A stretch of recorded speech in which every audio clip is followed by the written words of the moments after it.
I greet you all in the name of the Lord Jesus Christ. It is really very great privilege given by our God that we are here with you, worshiping the name of our God Jesus Christ, the name above every name. Amen. Praise God.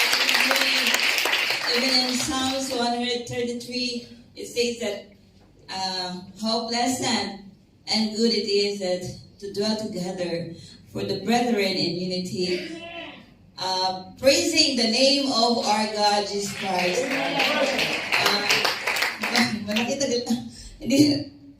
I'm not expecting to say a speech in front of you.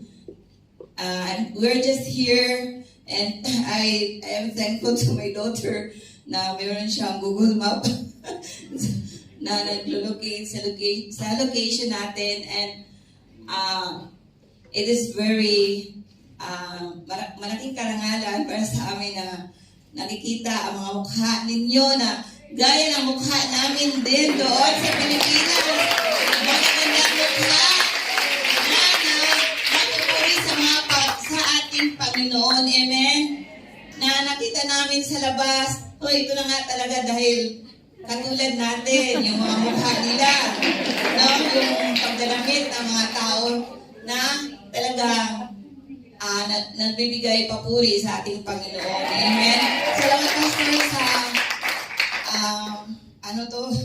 sa panahon na binigay mo. Bisaya mag-ito. So, salamat kaayo. Salamat kaayo. Marami pala kayo dito. Maraming mga anak ng Diyos. Amen? Marami tayong plano sa buhay natin. We have lots of plans in our lives, no?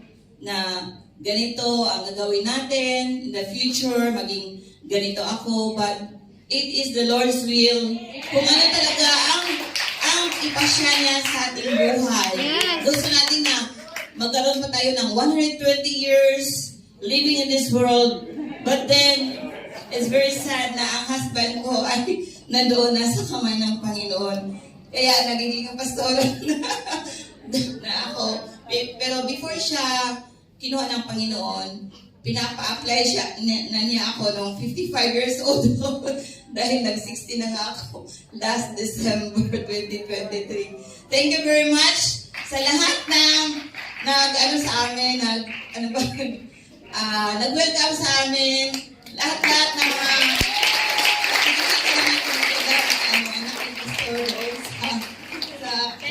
sa Mini Central.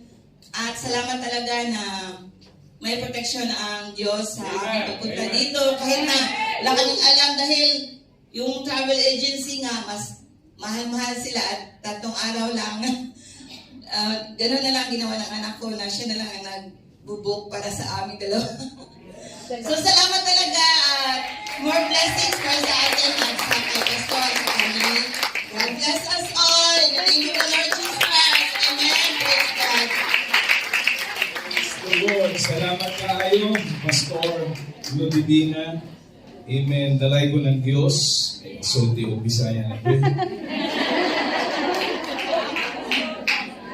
Gamay ba?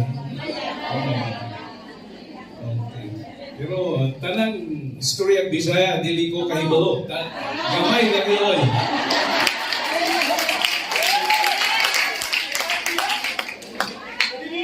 Malipa yung tanan. Praise God. Alright, amen, yeah.